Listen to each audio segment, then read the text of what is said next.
मुझे बताओ, मोदी जी को तीसरी बार प्रधानमंत्री बनाना है या नहीं बनाना है?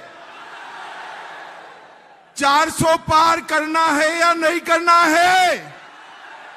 तो अरे बेंगलुरु वालों, ऐसी आवाज नहीं चलेगी। मेरे साथ दोनों हाथ उठाइए, उठाइए दोनों हाथ, विजय के विश्वास की मुट्ठी भींचिए और प्रचंड आवाज से बोलिए, भारत माता की, भारत माता की, जय श्री राम, जय जय श्री राम। मंच पर उपस्थित भाई मीडिया वाले बैठ जाओ जरा, पीछे कार्यकर्ता दिखाई पड़े। सारे लोग माइक सेट कर बैठ जाओ प्लीज। मैं यहीं खड़ा रहने वाला हूं, जरा भी आगे पीछे नहीं हूंगा। बैठ जाइए प्लीज, चलो बैठ जाओ भाई, मैं थोड़ा जिद्दी टाइप का आदमी हूं, बैठ जाओ। मंच पर उपस्थित भारतीय जनता पार्टी के पार्लियामेंट्री बोर्ड के मेंबर और वरिष्ठ नेता श्रीमान येदुरप्पा जी, भारतीय जनता पार्टी के अध्यक्ष विजेंद्र येदुरप्पा जी, हमारे विपक्ष के नेता श्रीमान अशोक जी, मोदी जी के मंत्रिमंडल में मेरे साथी भाई प्रहलाद जोशी जी, और आज यहां पर मेरे साथ उपस्थित डॉक्टर CN मंजुनाथ।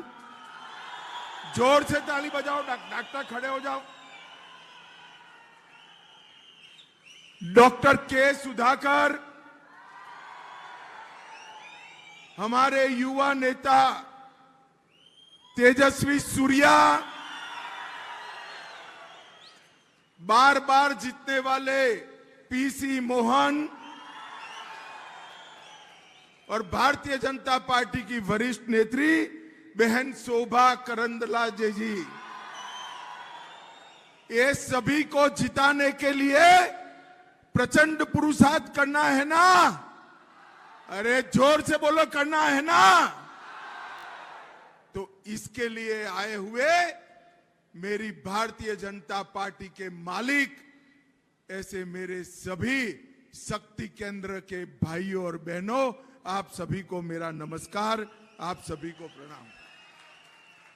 सबसे पहले मैं थोड़ा लेट हो गया हूं, सुबह से पार्टी की मीटिंगें चल रही थी, आप लोगों को काफी समय तक प्रतीक्षा करनी पड़ी है, इसलिए मैं आप सबसे क्षमा मांगकर मेरी बात की शुरुआत करता हूं। भाइयों और बहनों, हम सब यहां पर आने वाले लोकसभा चुनाव की तैयारी के लिए बैठे हैं। आने वाले लोकसभा चुनाव में एक और भारतीय जनता पार्टी और NDA है, जो हमारे प्रधानमंत्री नरेंद्र मोदी जी की ओर से है, और मोदी जी के नेतृत्व में हम चुनाव के मैदान में हैं। और दूसरी ओर परिवारवादी और भ्रष्टाचारियों का गठबंधन, ये इंडी अलायंस है। पूरे देश भर में मैं लगभग 60% राज्यों में दौरा कर चुका। मैं जहां पर भी गया, युवा हो, महिला हो, किसान हो, गरीब हो, शहर हो, गांव हो, जहां भी गया सभी लोग मोदी मोदी मोदी मोदी के नारे लगा। हमारे प्रधानमंत्री मोदी जी ने भारतीय जनता पार्टी के सभी कार्यकर्ताओं के सामने 400 पार का लक्ष्य रखा है, और इस बार मैं कर्नाटक की जनता का 2 चुनावों के लिए आभार व्यक्त करना चाहता हूं। 2014 में भारतीय जनता पार्टी कर्नाटक की जनता के सामने आई। आपने 43%, 43% वोट के साथ हमें 17 सीटें दी, 17 सीटें दी। 2019 में दोबारा आए, आपने 51% वोट, 51% वोट के साथ 25 सीटें दी। मगर इस बार मेरी कर्नाटक की जनता को और सभी कार्यकर्ता को मेरा विनंती है कि 51% से काम नहीं होता, 60% और 28 की 28 सीटें भारतीय जनता पार्टी के गठबंधन को देना है। और मैं बड़े विश्वास के साथ कार्यकर्ता को बताने आया हूं, मोदी जी के नेतृत्व में भारतीय जनता पार्टी और जेडीएस का गठबंधन सभी 28 की 28 सीटें जीतकर कांग्रेस का अकाउंट नहीं खोलने देंगे। मुझे बताओ भाई, आप लोग सभी 28 की 28 सीटों के लिए तैयार हो क्या? अरे ऐसे नहीं बोलते, जोर से बोलो, तैयार हो क्या? बेंगलुरु शहर की सभी सीटें प्रचंड बहुमत से भाजपा जीतेगी क्या? यही मोड़ पूरे देश भर के अंदर दिखाई पड़ता है। इनका कारण है पसंदगी किसके बीच में? एक और नरेंद्र मोदी जी है, जिन्होंने 23 साल तक मुख्यमंत्री और प्रधानमंत्री के रूप में काम किया है। 23 साल तक, और 23 साल में विरोध पक्ष वाले मोदी जी पर 25 पैसे का भ्रष्टाचार का आरोप नहीं लगा पाए। मोदी जी ने 23 साल तक पारदर्शिता के साथ, ट्रांसपेरेंसी के साथ इस देश को एक एग्जाम्पल सेट करने का काम किया है। और दूसरी ओर एक घमंडिया गठबंधन, इंडिया अलायंस, ये भ्रष्टाचारियों का कुनबा। कांग्रेस शासन में 12 लाख करोड़ रुपए का घोटाला भ्रष्टाचार हुआ। 10 साल मनमोहन सोनिया की सरकार में 12 लाख करोड़ का भ्रष्टाचार हुआ। डीके शिव कुमार जी को तो भ्रष्टाचार से परहेज ही नहीं। मगर मैं जानता हूं कर्नाटक की जनता भ्रष्टाचार को पसंद नहीं करती। मैं एक के बाद एक घोटाला बोलता हूं। मुझे बताओ भाई, कोल ब्लॉक का घोटाला किसने किया? जोर से बोलो, किसने किया? कॉमनवेल्थ का घोटाला किसने किया? 2G का घोटाला किसने किया? हिमाचल में सेब की बिक्री में घोटाला किसने किया? INX मीडिया का घोटाला किसने किया? एयरसेल का घोटाला किसने किया? अंतरिक्ष देवास का घोटाला किसने किया? लैंड फॉर जॉब का घोटाला किसने किया? जम्मू कश्मीर क्रिकेट एसोसिएशन का घोटाला किसने किया? एम्ब्रेयर डील में घोटाला किसने किया? हॉक एयरक्राफ्ट का घोटाला किसने किया? अगस्ता वेस्टलैंड हेलीकॉप्टर का घोटाला किसने किया? अब ये 12 लाख करोड़ के घपले, घोटाले, भ्रष्टाचार करने वाली कांग्रेस मोदी जी के साथ स्पर्धा। देश की जनता के सामने स्पष्ट विकल्प है। एक और 23 साल तक एक पैसे का भ्रष्टाचार करे बगैर शासन करने वाले नरेंद्र मोदी जी, और दूसरी ओर 12 लाख करोड़ का घपला घोटाला करने वाली कांग्रेस पार्टी। मित्रों, ये लोग जब भी पावर मिलती है न केवल भ्रष्टाचार करते हैं, वो कुछ भी करे उनका मन जनता की सेवा में नहीं लगता। मैं मोदी जी के साथ 40 सालों से काम कर रहा हूं। 23 साल मुख्यमंत्री और प्रधानमंत्री रहने वाला पूरी दुनिया में एक ही व्यक्ति है जिसने एक दिन का भी छुट्टी नहीं लिया है। 23 साल तक हर पल भारत के लिए काम करना, एक दिन की छुट्टी नहीं लेना। और दूसरी ओर राहुल बाबा गर्मी आते ही विदेश चले जाते हैं। हर 6 महीना कांग्रेस पार्टी इनको ढूंढती रह जाती है, कोई मैच ही नहीं। पूरा देश आज एकजुट होकर नरेंद्र मोदी जी के साथ खड़ा है। और मोदी जी ने जिस प्रकार से शासन किया, सारे वादों को पूरा किया। मोदी जी ने कहा था 2014 में कि भारतीय जनता पार्टी की नरेंद्र मोदी सरकार गरीबों की, दलितों की, वंचितों की, आदिवासियों की सरकार है। और इस 10 साल के अंदर 25 करोड़ से ज्यादा गरीबों को गरीबी रेखा के बाहर निकालने का काम नरेंद्र मोदी जी ने किया है। 80 करोड़ गरीबों को मुफ्त राशन देने का काम नरेंद्र मोदी ने किया है। 12 करोड़ टॉयलेट बनाने का काम नरेंद्र मोदी ने किया है। 4 करोड़ गरीबों को घर देने का काम नरेंद्र मोदी ने किया है। 10 करोड़ महिलाओं को उज्ज्वला का गैस देने का काम नरेंद्र मोदी ने किया है। और 14 करोड़ से ज्यादा लोगों को नल से जल देने का काम नरेंद्र मोदी ने किया है। और 60 करोड़ गरीबों को 5 लाख तक का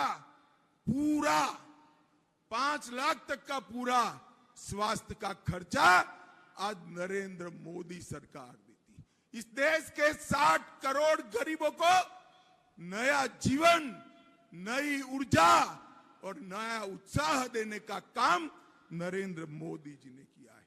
और कई सारे वादे थे।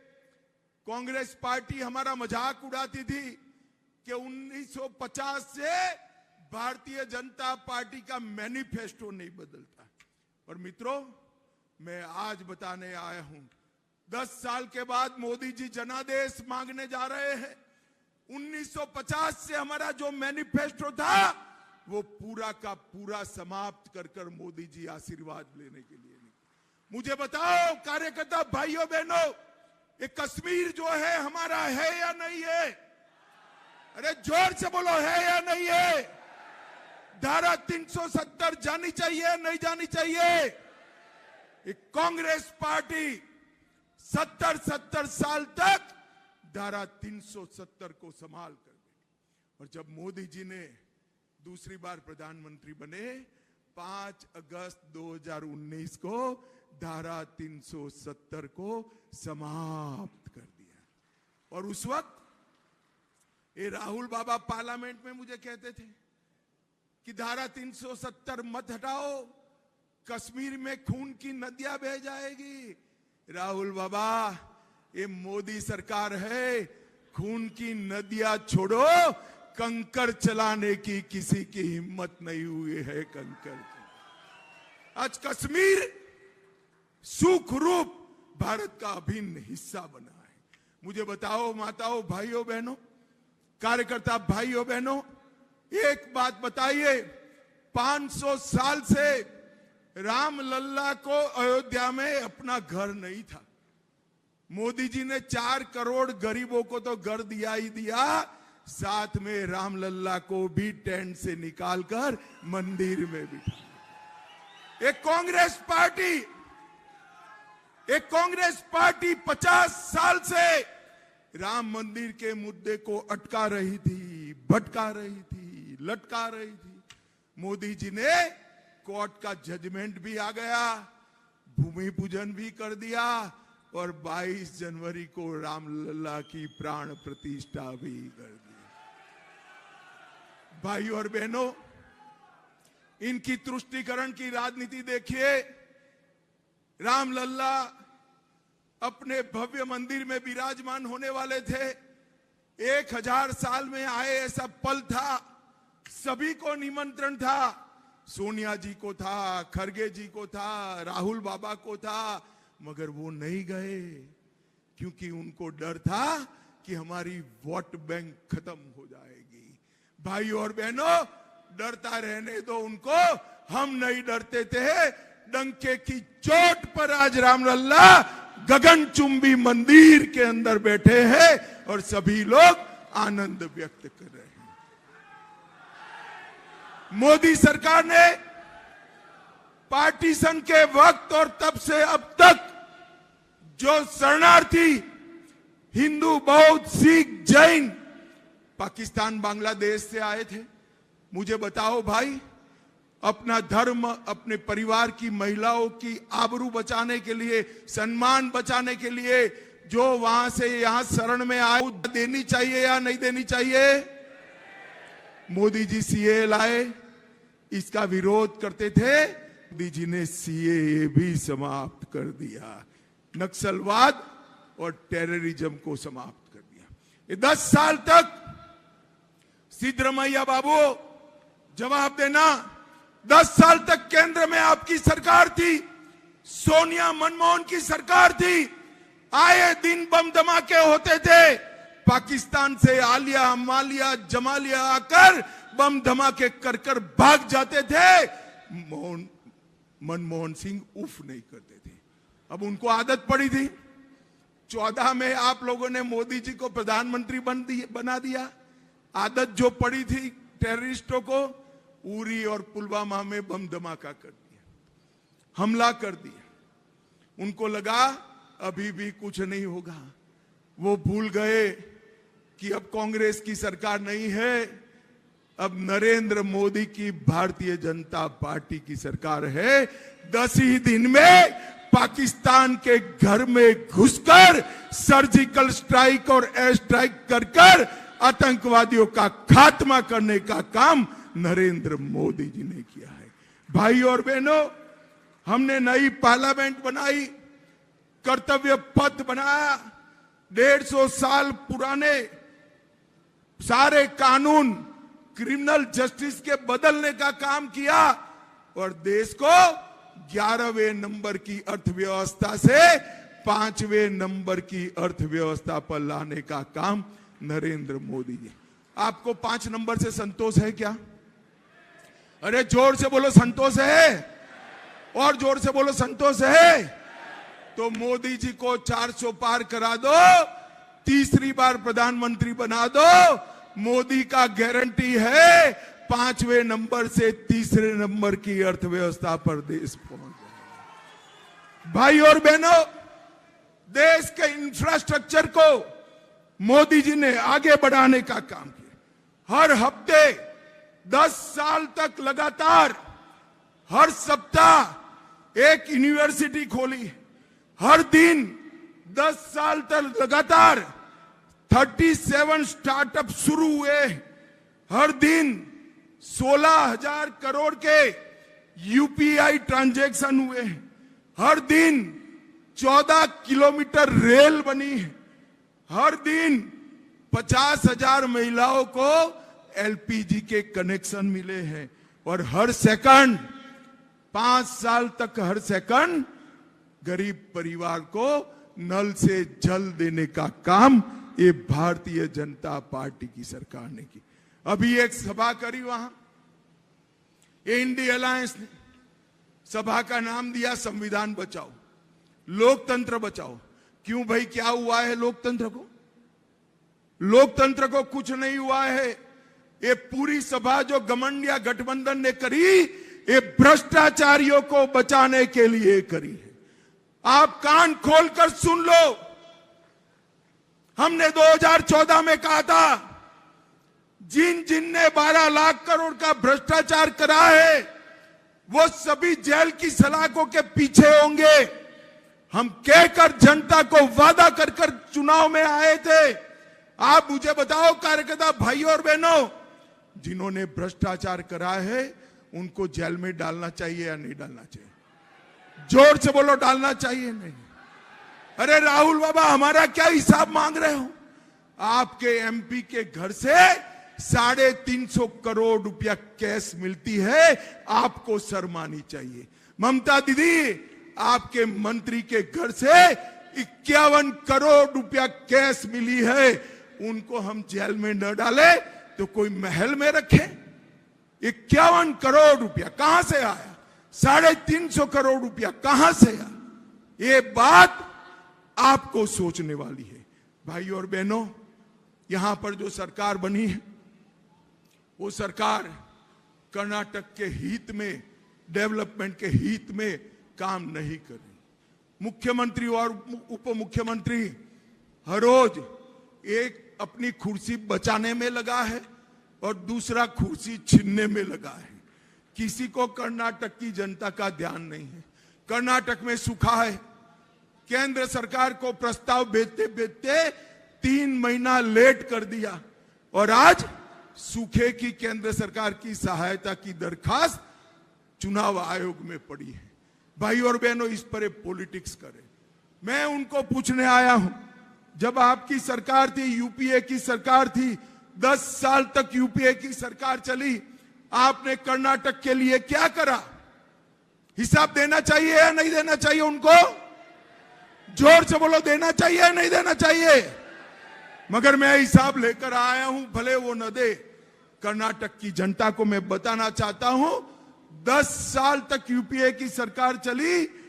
10 साल में मनमोहन सरकार ने कर्नाटक को सिर्फ 1,42,000 करोड़ रुपया दिया था। कितना दिया था? 1,42,000 करोड़। और नरेंद्र मोदी जी ने कितना दिया? 4,91,000 करोड़। 3 गुना ज्यादा पैसा नरेंद्र मोदी जी ने। 25,000 करोड़ के इसके अलावे रोड बनाए, 75,000 करोड़ रुपया रेलवे में डाला और 11,000 करोड़ रुपया एयरवेज में डालने का काम किया। ये बेंगलुरु का सारा विकास अगर किसी ने किया है तो केवल और केवल नरेंद्र मोदी जी ने किया है और किसी ने नहीं किया है। और कर्नाटक भर के गरीब भाइयों को सारा योजनाओं का फायदा लगभग मेरे पास लंबी सूची है, 3.5 करोड़ लाभार्थी कर्नाटक में अलग अलग लाभ के लिए केंद्र सरकार से फायदा प्राप्त करें। किसी को घर मिला, किसी को गैस मिला, किसी को टॉयलेट मिला, किसी को पानी मिला, किसी को अनाज मिला, किसी किसान को 6,000 रुपया मिला, किसी को स्वास्थ्य का बीमा मिला। ये सारे काम नरेंद्र मोदी जी ने किए। अंत में मैं इतना ही कहना चाहता हूं, एक कार्यकर्ता सम्मेलन है भाई, हम सब ने घर घर नरेंद्र मोदी बनकर जाना है। नरेंद्र मोदी का संदेश, नरेंद्र मोदी जी ने किए हुए काम और कांग्रेस की निकम्मा परफॉर्मेंस हर व्यक्ति को बतानी है। हर बूथ में मोदी बनकर कार्यकर्ता ने स्वयं जाना है। मुझे बताइए भाई, चुनाव तक हर मतदाता का हम संपर्क करेंगे क्या? जोर से बोलो भाई, करेंगे क्या? 28 की 28 सीटें एनडीए की जिताएंगे क्या? मोदी जी को फिर से प्रधानमंत्री बनाएंगे क्या? 400 पार कराएंगे क्या? महान भारत बनाएंगे क्या? तो मेरे साथ दोनों हाथ उठाइए, उठाइए दोनों हाथ और प्रचंड आवाज से बोलिए, भारत माता की वंदे वंदे वंदे। जय श्री राम, जय जय श्री राम।